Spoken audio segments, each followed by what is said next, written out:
दोस्तों, आज पेश है मुझे सिर चाहिए। एक और चित्र शुरू करते हैं। इस भयानक घाटी में गूंज रही थी राक्षस संकटा की लहू जमा देने वाली आवाज़। हे महाकाल, मैंने 1000 वर्ष तक तेरी तपस्या की, अब तुझे प्रकट होना ही पड़ेगा। और अगले ही पल प्रकट हुआ मौत का साक्षात दूसरा रूप। हम तेरी तपस्या से प्रसन्न हुए संकटा, मांग क्या मांगता है? मुझे वो चाहिए खोपड़ी, मुझे वो खोपड़ी चाहिए जिसकी मैं किसी व्यक्ति के स्मरण शक्ति छीन सकूं। अनोखी मांग से चकराया महाकाल।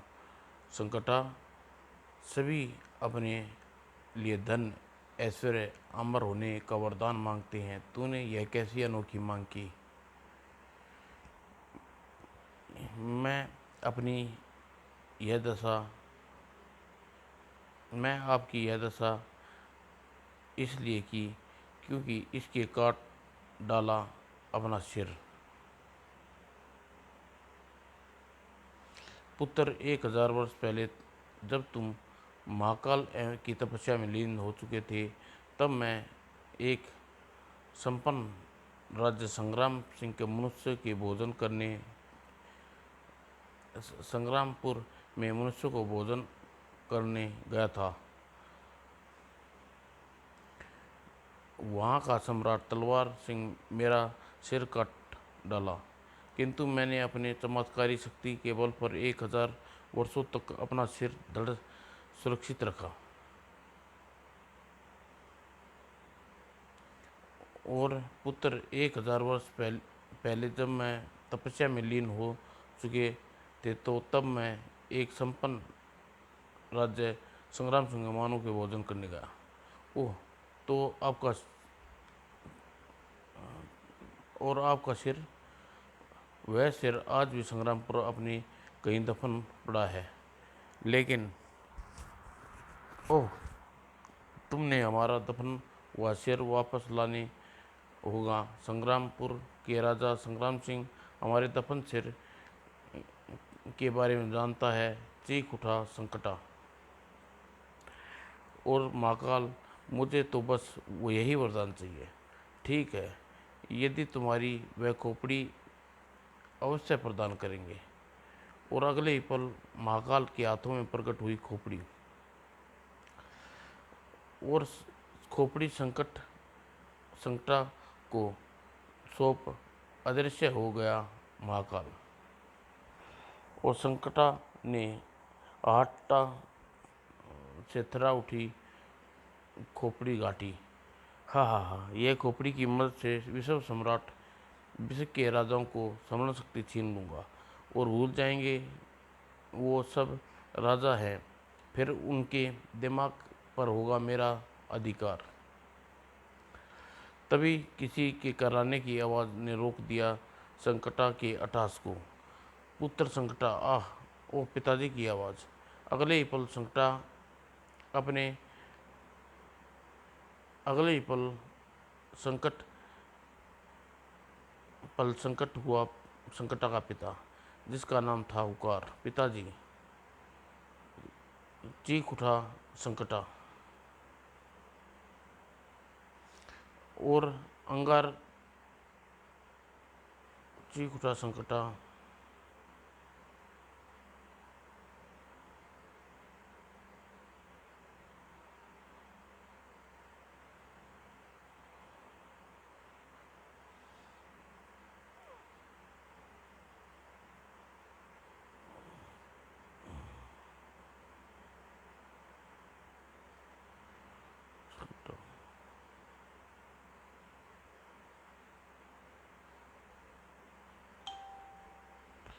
अंगार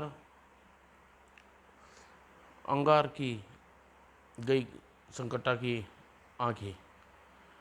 अंगारा हो गई संकटा की आंखें। मैं संगमपुर की ईंट से ईंट बजा दूंगा, आपका सिर वापस लाऊंगा पिताश्री। और अगले ही पल उड़ चला आकाश में संकटा। और संग्राम सिंह ने अपने पिता का सिर ले लेने आ रहा हूँ। वो धड़क उठे रही थी संकटा की आवाज़। अपनी और बड़े इस भयानक खतरे से अनजान संग्रामपुर में जगमगा रहा था दिवाली से। देखो पुत्र, हमारा नगर कैसा जगमगा रहा है। चारों ओर हल्लो हर्ष उल्लास का वातावरण है जिसका कारण था राजकुमार पृथ्वी सिंह का राज तिलक। ओ पिताजी,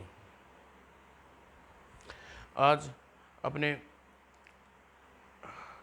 आज पुत्र, आज के बाद संग्रामपुर में सम्राट तुम कहलाओगे। अतः हम एक ऐसा रहस्य बताने रहे हैं जो पीढ़ी दर पीढ़ी इस मौके पर हमारे पूर्वज के आने वाले युवराज को बताया है। वो क्या पिताजी? पुत्र, जिस वृक्ष के हम दोनों इस वृक्ष के नीचे एक सिर दबा है, वह है राक्षस हुकार का सिर, जिसे 1000 वर्ष पूर्व हमारे पूर्वज तलवार सिंह ने काट कर दबाया था। क्या?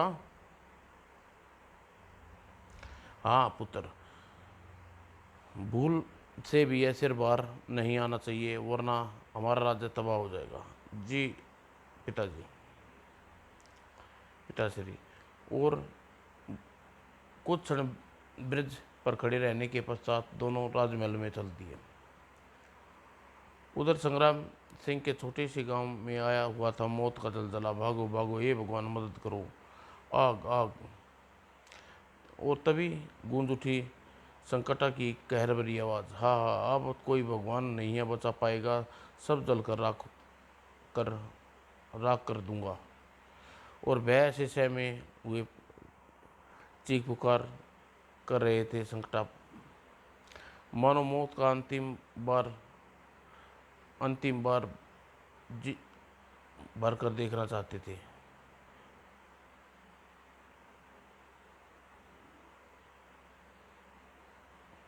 और झुलस कर रह गए गांव वासी। गांव को खाक में मिलाकर आगे बढ़ गया संकटा। हाँ हाँ, अब बारी है संग्रामपुर के राजमहल में। महाराज, आप राजकुमार पृथ्वी सिंह का मस्तिष्क पर मंगलम टीका लगाइए। और कुछ ही पलों में पृथ्वी और युवराज घोषित किया जाने वाला था। और संग्राम सिंह ने अपने बेटे के मस्तिष्क पर टीका करते के लिए आगे बढ़े। महाराज, गजब हो गया महाराज। क्या हुआ सैनिक, तुम इतने घबराए हुए क्यों हो? विस्फोट सा किया सैनिक ने। महाराज, हमारा नगर आग के लपटों में लिपट गया है। महाराज, वह हमारे नगर में आग बरसा रहा है। समूची प्रजा भय से इधर उधर भाग रही है। कौन है वह दुष्ट? यूं चला जैसे सभी भूल से गर्म तवे पर पान रख दिए हो। अपना नाम संकटा बता रहा है और कह रहा है कि उसके पिता का सिर लेने आया है। वह पिता का सिर यानी हुकार का बेटा।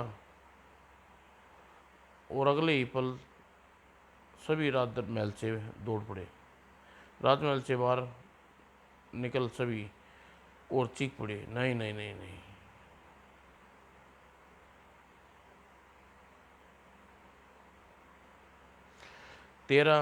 मुझे तेरा ही इंतजार था सम्राट संग्राम सिंह।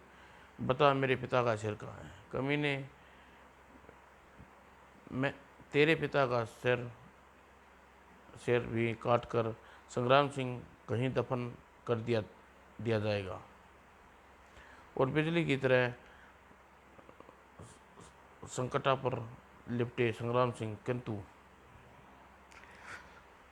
संकटा की आंखें से निकलने वाली किरणें उछलकर दूर फेंक दिया उन्हें। संकटा तुझे तेरे पिता का सिर नहीं, मौत मिलेगी कमीने। और हा हा, अपने नया खून, हा हा, अभी नया खून है तेरा, इसलिए उबाल खा रहा है, किंतु संकटा तेरे खून को ठंडा करेगा बच्चे।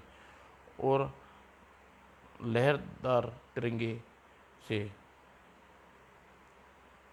तिरंगों से आज़ाद होकर रह गया, कैद होकर रह गया पृथ्वी। हाँ हाँ, अब पता संग्राम सिंह मेरे पिता का सर कहाँ है। मैंने तेरे पिता का सिर के बारे में कुछ नहीं जानता संकटा, तुम कुछ नहीं जानता मैं कमीने। अब तू सचमुच कुछ नहीं जान सकेगा, सब कुछ भूल जाएगा तू। ये खोपड़ी छीन ले संग्राम सिंह की स्मरण शक्ति, ताकि ये अपने राज्य, अपना बेटा, प्रजा सबको भूल जाए। और खोपड़ी से निकले तिरंगे, हाय ये तिरंगे मेरे मस्तिष्क में चुभ रही हैं। और अगले ही पल, ओह मैं कौन हूँ, कहाँ हूँ? पिताजी पिताजी, आपका पुत्र पृथ्वी, यह आपका राज्य संग्राम सिंह। चीख उठा पृथ्वी और धमाका हुआ संग्राम सिंह ने, कौन पृथ्वी? कैसा कैसा राज्य? कोई राजा नहीं, मुझे बताओ मैं कौन हूँ? हाँ हाँ,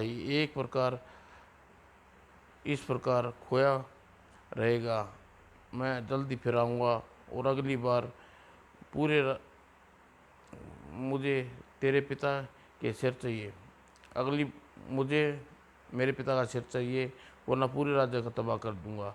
आकाश में उड़ता चला गया संकटा।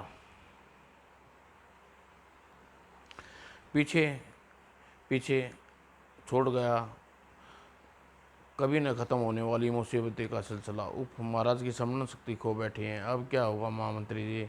हमारे महाराज की समरण शक्ति ऐसे वापस आएगी? राजकुमार इनकी किरणों की कैद से किस प्रकार स्वतंत्र हो गए?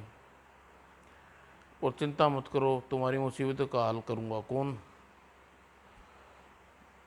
अगले ही पल प्रकट हुआ दिव्य दृष्टि,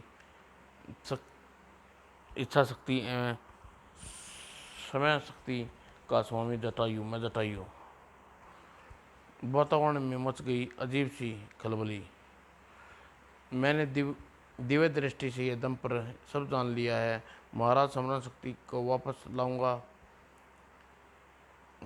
कि समरण शक्ति वापस लाऊंगा और पृथ्वी को जिन किरणों से आज़ाद कराऊंगा। किंतु हमें संकटा का ठिकाना तक नहीं मालूम। चिंता न करो, मैं अपनी दिव्य दृष्टि से दम पर पता लगाता हूँ। और अगले ही पल जटायु की आंखें मूंदी तो आंखों में उभरी 3 भयानक आकृतियाँ। चौंक कर खोली जटायु ने आंखें। कैसा दृश्य था? इन प्रतिमाओं में संकटा से क्या संबंध? मुझे इन प्रतिमाओं का रहस्य जानना हुआ। और अगले ही पल गायब हो गया था जटायु। किंतु मंजिल इतनी आसान न थी। और इधर सेनापति क्रूर सिंह की आंखें में उभर रही थी अनोखी चमक। यही मौका है संग्रामपुर को राज सिंहासन हथियाने का। बूढ़ा और अपनी समझ शक्ति खो बैठे हैं पृथ्वी सिंह किरणों की कैद है, मौका फिर नहीं मिलेगा। अगले ही पल सैनिकों, इन सब को कारागार में डाल दो, आज से हम राजा हैं। दुष्ट नमक हराम, मैं तुझे जिंदा नहीं छोड़ूंगा।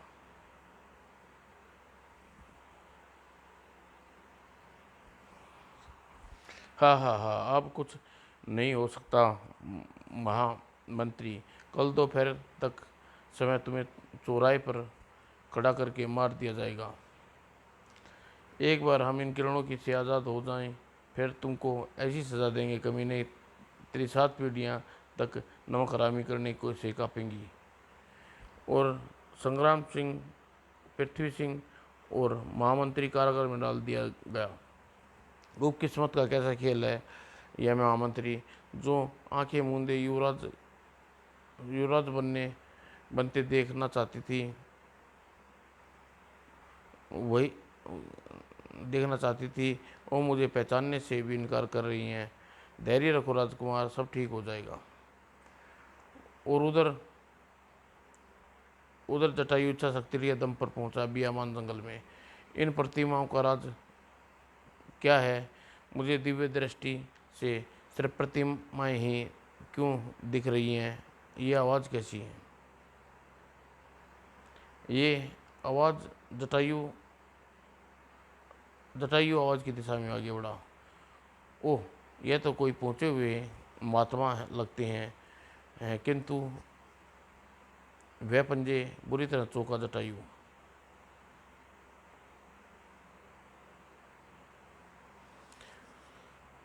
जटायु खूनी पंजों तेजी से बढ़ रहे थे यज्ञ सतल पर महात्मा की तरफ, किंतु जटायु ने रोक लिया उन्हें। खूनी नहीं खूनी पंजों, अब तक जटायु जीवित है, तुम महात्मा को छू भी नहीं सकते। और इससे पहले जटायु पुनः कुछ कर पाता, जकड़ लिया उन खूनी पंजों ने और पहने नाखून कटार की बात ही चुभ गए जटायु के शरीर में। मुझे इन्हें रोकना होगा, समय शक्ति का आह्वान करना होगा मुझे। और अगले ही पल पुकारा उसने प्रलयकारी नाम, जय इंद्रदेव, और बन गया महाशक्तिमान। आ गई हाथों में समय शक्ति, और अब तुम्हारी खैर नहीं खूनी पंजों।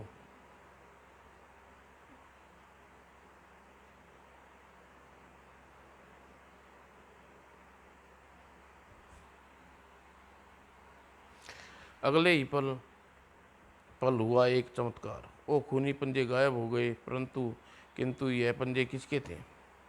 उसी पल खोली आंखें महात्मा जी की आंखें। हम बताते हैं वत्स, ये पंजे हमारे परम शत्रु गुरुराज के हैं, जो हर सूरत में हमारा यह यज्ञ सफल होने से रोकना चाहते हैं। महात्मा आप यज्ञ की रक्षा करूंगा और निश्चित होकर अपना यज्ञ कीजिए। वह जटायु, हमें पूरा यज्ञ करने के लिए कोई ऐसा व्यक्ति की आवश्यकता है जो स्वेच्छा से अपना एक हाथ हवन कुंड में दान कर दे। क्या?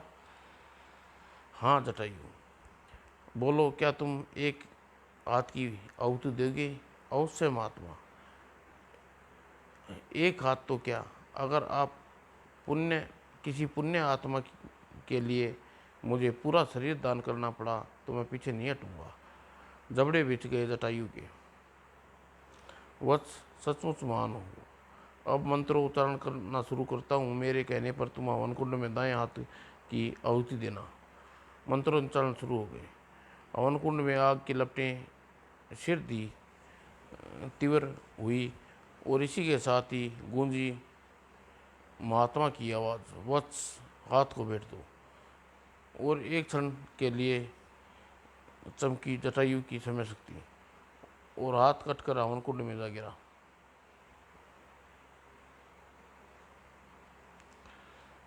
और ठीक उसी पल एक अनोखा चमत्कार हुआ। अरे, सब गायब हो गए। यह आखिर यह कैसा चमत्कार है? कौन कर रहा था यह सब? क्या है? मेरे हाथ को काटवाने की साजिश थी क्या? यह तुम्हें हम बताते हैं जटायु। चौका जटायु, यह तो त्रिकाला की आवाज़ है। और अगले ही पल पलक पट हुई सुंदरता की देवी त्रिकाला। हाँ जटायु, तुमने ठीक सोचा। हम यह सब हमने तुम्हारी परीक्षा लेने के लिए किया था। परीक्षा? त्रिकाला की खरकती आवाज़ में शहद की मिठास थी। हाँ, तुम्हें याद होगा कि भविष्य में तुमने एक बहुत बड़ा काम करवाना चाहते थे, हम उसी की परीक्षा थी। ओह, हमें अपनी शक्ति हमें अपनी शक्ति से यहाँ पर नकली हवन कुंड और महाराज और खूनी पंजे का उत्पन्न किए, और महात्मा जी ने तुमसे एक हाथ की आहुति मांगी, जिसमें तुमने हंसते हंसते भेंट कर दिया। तुम स्वयं महान, तुम सचमुच महान हो जटायु। किंतु महात्मा जी के कहने पर तुमने एक हाथ की आहुति दे डाली, किंतु तुम्हारा हाथ सही सलामत तुम्हारे शरीर से जोड़ना है मुझे।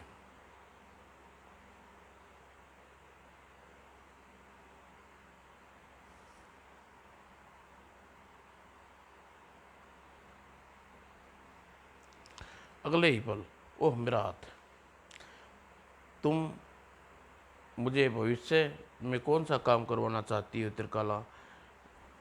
अभी समय नहीं आया जटायु कि तुम्हारे वह काम बताया जाए। और जब मैं तुम्हें यहाँ अब मैं तुम्हें वहाँ भेज रही हूँ जहाँ 3 भयानक प्रतिमाएँ खड़ी हुई हैं, और तुम्हारे स्पर्श करते ही वे सजीव हो उठेंगी। तुम्हें उनसे लड़ना होगा भयानक युद्ध। उन्हीं प्रतिमाओं से पता लगेगा तुम्हें संकटा का। और अगले ही पल गायब होगी हुई त्रिकाला। न जाने कैसा काम करवाना चाहती है मुझसे। और दूसरे क्षण जटायु गायब होकर जा पहुंचा जहाँ रखी हुई थी 3 भयानक प्रतिमाएं। और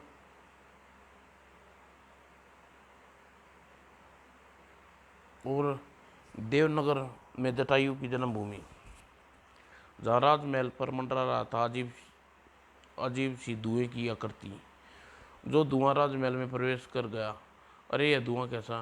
यह तो तय खाने की तरफ जा रहा है। धुएं की आकृति तय खाने में प्रवेश कर चुकी थी। चलो चलकर महाराज से सूचित करते हैं। और पहरेदार भागे भागे देवधर के कक्ष में पहुंचे। और धुआं तय खाने में पहुंचकर ग्रहण कर चुका था एक आकृति। और जब वह आकृति पूरी हुई, पहचाना मुझे, मैं हूँ बजरबट्टू। आज मैंने तिलस्मी खजाना प्राप्त करने से कोई नहीं रोक सकता, क्योंकि मैं उस समय पहुंचने का मार्ग जानता हूँ जो महाराज खाटू बाटू खाटू ने सबसे बड़ा धनवान। ठहर जा दुष्ट, ठहर जा, आज तुझे मौत मिलेगी यहाँ। बाटू खाटू मुड़ आवाज की दशा में, आओ राजा देवधर, आज तुम मुझे नहीं रोक पाओगे। बाटू खाटू के मुंह से निकला धुआं। ओ यह कैसी मूर्छा से छा रही है हम पे। ओह महाराज, ओह धुएं में लपेट लिया सभी को। और अगले ही पल मूर्छित होकर हो चुके थे सभी। बाटू खाटी पर पार पाना बहुत टेढ़ी खीर है। और अब मिलेगी तिलस्मा खजाने से पहले द्वार की ओर। और बाटू खाटू तिलस्मा द्वार पर के पास। मेरी किस्मत का द्वार खुलने ही वाला है। मैं बनूंगा सबसे बड़ा धनवान, और जटायु बनेगा मेरा सेवक ही। और बाटू खाटू ने दरवाजे को छुआ। आई यह कैसी किरणें मेरी गिरी मुझ पर। अगले ही पल लगा बाटू खाटू जबरदस्त झटका। ओह, मैं तिलस्मा में प्रवेश करने का रास्ता भूल गया। और चीखा वह 3 फुट का शैतान। धोखा धोखा, सब ने मुझे उल्लू बनाया है दिया। सबसे पहले मैं द्वार पर टंगी इन 3 छड़ी थी, और टकराने से मुझे खजाना का रास्ता भूल गया। ऐसी तरंगे छोड़ी कि जिससे मैं टकराती ही मैं खजाने का रास्ता भूल गया। अगले ही पल धुएं में बदल गया बाटू खाटू। मैं तुम्हें नहीं छोड़ूंगा चमगादड़ों, एक दिन यह तिलस्मी खजाना प्राप्त करके रहूँगा। और दांत पीसता हुआ वह जटायु को मन ही मन 100 गालियाँ देता हुआ बाटू खाटू निकल पड़ा राजमहल से बाहर। एक एक को देख लूँगा, और जटायु की खैर नहीं। और देवनगर की घटनाओं से बेखबर जटायु अपनी प्रतिमा के निकट पहुंचा और छुआ उसे। अगले ही पल मानो तूफान सा आ गया वहाँ। ओह, ये तो तीनों जीवित हो उठी और मानो हमें छूकर भयानक गलती की कर दी, और गला घोटू अब तुझे गला घोट कर मारेगा। पेट फोड़, तेरा पेट फोड़ कर तेरी आंतें बाहर निकाल देगा, और इससे पहले टांग तोड़ तेरी टांगें पकड़कर हवा में घुमाएगा। उफ, अजीब शैतान है, मुझे इनकी निमटना पड़ेगा। और अगले ही ही पल पल लपका वो बिजली की तरह। दोस्त, तुम्हारी इच्छाएं पूरी नहीं होंगी। आह, मेरा हाथ गिड़गिड़ा उठा। गलघोटू, तूने मेरे हाथ को क्यों काट दिया? अब मैं तेरा गला कैसे घोटूंगा? चिंता मत कर गलघोटू, तेरा काम मैं निपटा देता हूँ। और बाज की तेजी से झपटा, पेट फाड़ू। ओह, इस एक क्षण की देरा मेरे पेट को फाड़ सकती है।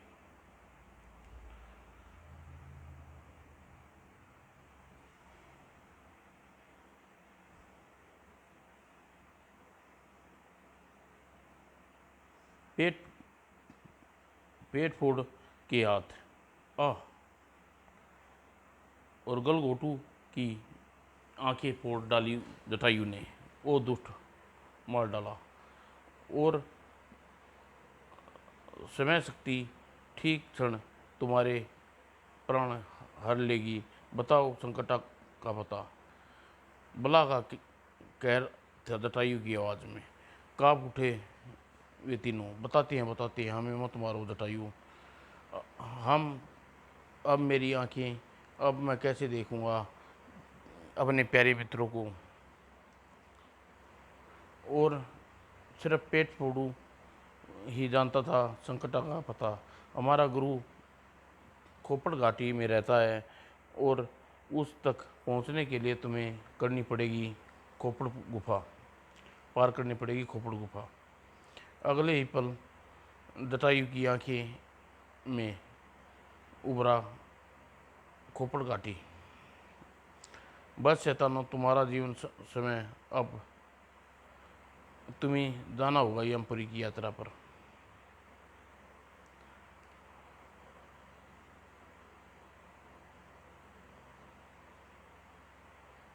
और बिजली की तरह लहराई जटायु की शक्ति। बता कमीने, संकटा कहाँ रहता है? अगले ही पल चौक उठा तीनों। क्या?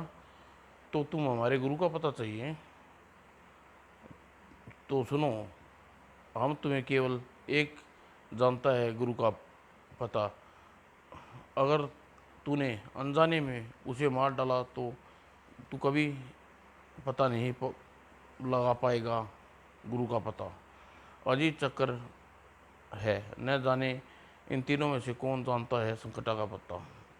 और दुष्ट, तुझे तुम्हें बताना होगा संकटा का पता। और अगले ही पल पल कटी पड़ी थी टांग पकड़ की टांगें।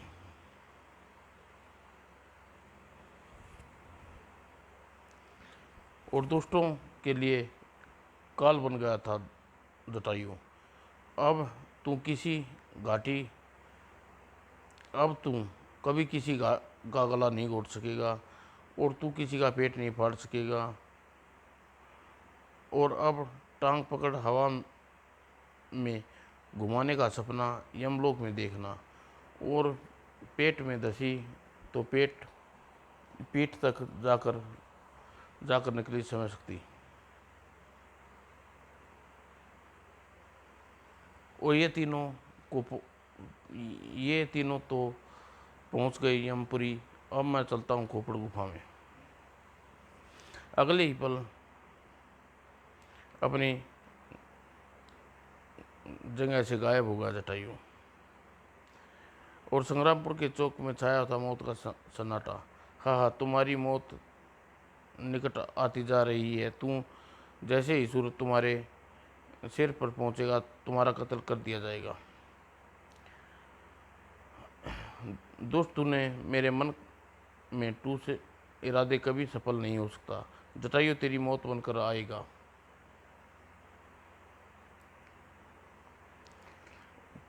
क्यों मारा जा रहा है मुझे? क्या कसूर है मेरा?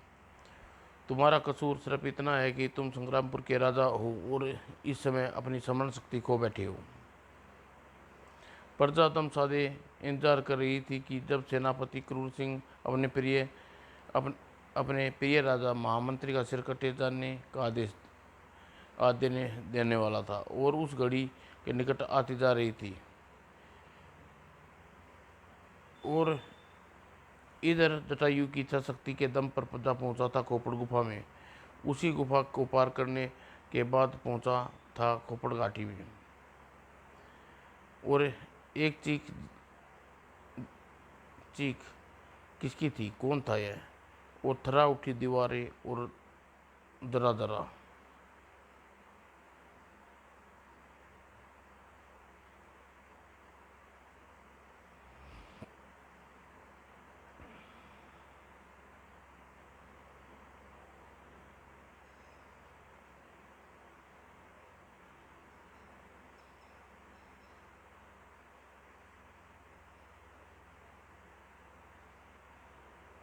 अगले ही पल दीवार को फाड़कर बाहर निकला।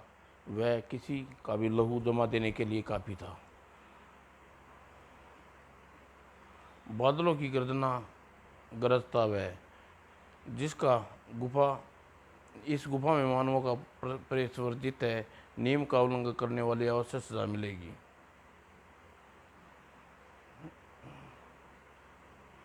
और बहुत दिनों बाद मानव का भोजन करने को मिलेगा।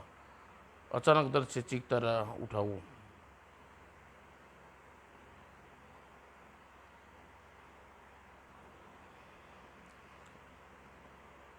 और अगले ही पल उसका पेट फाड़ कर बाहर निकल गया जटायु। उफ उफ, तूने शैतान, मुझे नहीं नहीं पाता कमीने पाता नहीं सकते कमीने पता नहीं सकते कमीने। किंतु जटायु इस बात के सुनने के लिए शरीर कहाँ बचा था वह।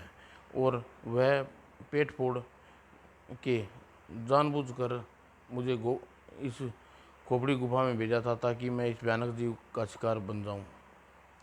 और खून से सनी समय शक्ति के आगे बढ़ा जटायु। खोपड़ी गुफा को पार करते ही वह पहुंचा खोपड़ी घाटी। ओह खोपड़ी, यही है खोपड़ी घाटी जहाँ मुझे मिलेगा संकटा। और कुछ दूर आग सी जल रही है, चलकर देखता हूँ। जटायु पहुंचा आग के समीप। वहाँ बैठा था संकटा। मैं तुम तक पहुंच गया हूँ दुष्ट। कौन हो तू और कमीने यहाँ तक कैसे पहुंच गया? जटायु कहते हैं मुझे, और तूने तूने जैसे शैतानों का नाश करने के लिए कसम खाई है। और आसमान कांप उठा संकटा की चीखी से।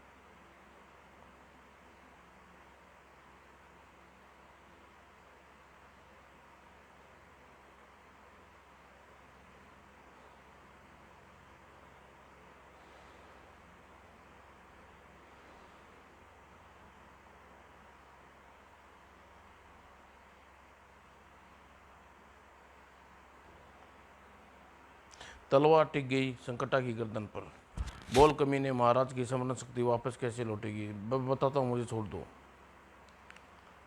अगले ही पल सोफा संकटा ने वह नीलम जो अपने गले में लटका रखा था।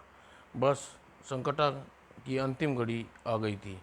यह लो जटायु, इससे संग्राम सिंह की छुआते ही उसकी स्मरण शक्ति वापस लौट आएगी और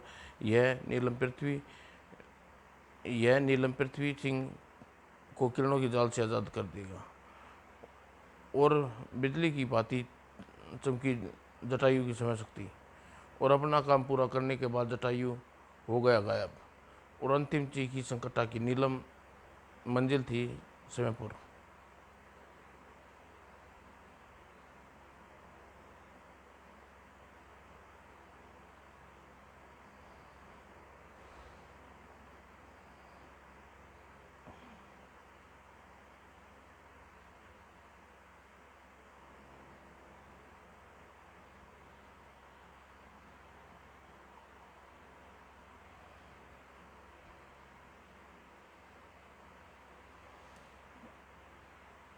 और घाटी में प्रकट हुआ हुकार का सिर विरचित। पुत्र संकटा, यह सब क्या हो गया? एक साधारण से सा मानव तेरे मौत के घाट उतार गया, किंतु सौगंध है तेरे खून की एक एक बूंद की कि मैं जटायु के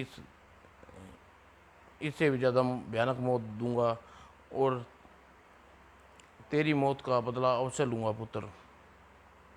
और आंखों में कहर लिए गायब हो गया वह हुकार, और खोपड़ी घाटी पर छा गया मौत का सन्नाटा।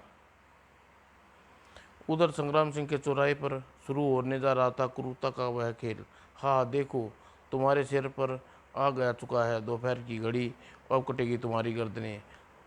जटायु अब कुछ नहीं कर सकता। अगले ही पल प्रकट हुआ जटायु। तुमने ठीक कहा है कमीने, जटायु अब कुछ नहीं कर सकता, क्योंकि तेरी मौत विधाता ने पहले ही मेरी हाथों लिख दी। जटायु मौत के सामने देखकर तुतला गई उस क्रूर सिंह की जुबान। मुझे मत मारो जटायु, वरना तुम्हें खून पी दूंगा। और दूल हज्जा हज्जा, हा हा हा। मौत को अपने और बढ़ते देख पागल सा हो गया क्रूर सिंह। और किंतु जटायु ने को भला कौन रोक सकता था? पागल क्रूर सिंह, तेरी तोतली जुबान हमेशा के लिए खामोश करनी होगी। और क्षणोपरांत स्वतंत्र थे मंत्री श्रवण। यह नीलम महाराज के समरण शक्ति वापस लौटा देगा। और नीलम से निकला प्रकाश किरणें। अगले ही पल, ओह मुझे क्या हो गया था? हमारा पुत्र पृथ्वी कहाँ गया? और यह सेनापति की लाश? और जवाब मंत्री ने सारी कहानी महाराज को सुना दी। सारी बातें सुनने के पश्चात इस दुष्ट के साथ ऐसा ही होना चाहिए था। आइए महाराज, अब राजकुमार को पृथ्वी सिंह को किरणों के जाल से आज़ाद कर दिलवाए। और कारागार में पहुंचे पिताश्री जटायु और नीलम से निकलने वाला दिव्य प्रकाश की किरणें जाल को मुक्त कर हो गया मेरे बेटे पिताश्री। और अगले ही पल दिन दरबार में किया गया जटायु का भव्य राजकीय सम्मान। महायोद्धा जटायु की जय हो, महायोद्धा जटायु जिंदाबाद। और इस शुभ घड़ी पर किसी का भी ध्यान नहीं गया था पीछे बूटा खाटू पर, छुपे बूटा खाटू पर। अभी तो अपनी जय जयकार करवा रहा है, लेकिन किंतु याद रखना, तू यदि महायोद्धा है तो मैं भी महाधूर्त हूँ। तुझे ऐसी चमत्कारी नीलम प्राप्त करके तुझे स्मरण शक्ति वापस लाऊंगा, और मैं तुझे प्राप्त करके रहूँगा तिलस्मा खजाना। समाप्त दोस्तों।